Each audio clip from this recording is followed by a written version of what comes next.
Prologue: The Treaty of Epsilon Prime. The year was 3124, and the galaxy stood on the brink of an all-consuming war. The Interstellar Coalition, an alliance of the United Terran Federation, the Zelvari Dominion, and the Seraphon Republic, faced the encroaching might of the Varketh Empire, a species of war-driven reptilian overlords determined to bring all under their rule. At the heart of the political web was Ambassador Elias Varos, a seasoned diplomat from Earth. His mission was simple in theory yet nearly impossible in execution: to prevent galactic war by forging an unprecedented alliance between sworn enemies. With the fate of countless civilizations hanging in the balance, every decision carried the weight of 1,000 stars. The gathering storm. Ambassador Varos strode through the marble halls of the Epsilon Prime Diplomatic Summit, where representatives of 7 major galactic factions had gathered. The air buzzed with tension. The tall, insectoid krill delegates chittered in their high-frequency dialects, while the feline Veari prowled the halls, their glowing eyes darting between potential threats.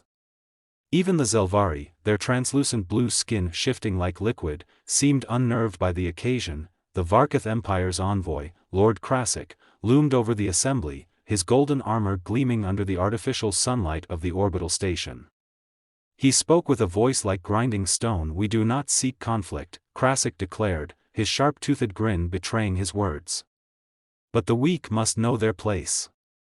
The Varketh Empire offers protection in exchange for loyalty." Varos clenched his jaw. "You call it protection. We call it subjugation." The hall erupted in heated arguments as species across the spectrum weighed their options. The ZYYTH, a collective intelligence of bioluminescent fungi, pulsed in rhythmic waves, signifying deep contemplation.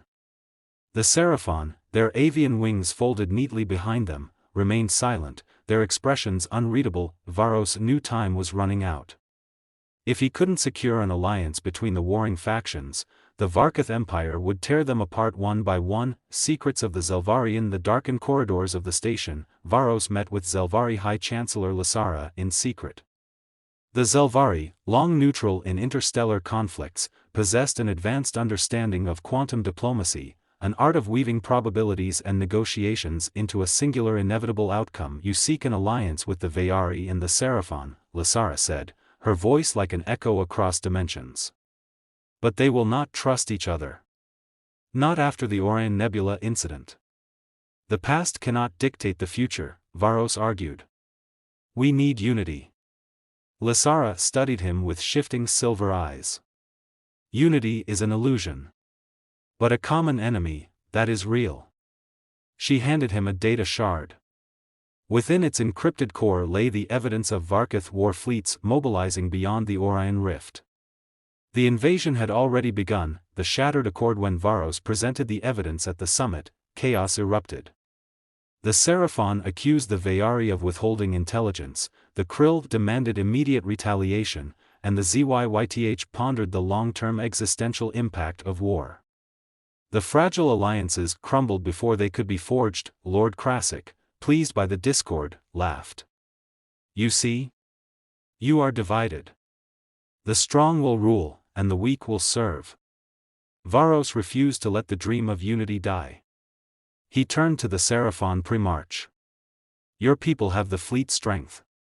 The Veari have stealth technology. The Zelvari have predictive analysis. Together, we stand a chance. Alone, we fall." A long silence followed. Then, the Seraphon Primarch spoke. "We will fight, but only if the Veari stand beside us." The Veari warlord growled, reluctant but resolute. "Then we have an accord." With that, the first interstellar alliance against the Varketh Empire was born. The Battle of Orion Rift. The newly formed coalition moved quickly, intercepting the Varketh invasion force at the Orion Rift. The battle was brutal. Varketh dreadnoughts, bristling with plasma cannons, tore through Allied lines. Zelvari quantum disruptors slowed their advance, while Seraphon starfighters struck with surgical precision. Varos, aboard the diplomatic flagship Endeavor, coordinated the fleet's movements. Every second counted. Then, disaster struck. A Varketh superweapon, the Doomspire, emerged from subspace, its energy core capable of annihilating entire planets. The coalition had no countermeasure, until the Vayari warlord made a bold move charging into the heart of the enemy fleet. The Vayari flagship detonated its antimatter core in a suicidal gambit. The explosion shattered the Doomspire and turned the tide of battle. With their weapon gone and their forces in disarray, the Varkith retreated. The war was far from over, but for the first time, hope burned brighter than the stars. Epilogue: A New Dawn. The Treaty of Orion was signed soon after, solidifying the alliance against the Varkith Empire. Trust would take time to build, and old wounds would not heal overnight. But for the first time in centuries, the galaxy stood united against tyranny. As Varos looked out into the vastness of space, he knew that diplomacy was never about avoiding conflict, it was about forging a future worth fighting for. And so, the story of interstellar diplomacy continued, written in the blood and honor of those who dared to dream of peace. Would you like me to expand on any part or add more detail to specific aspects of the story?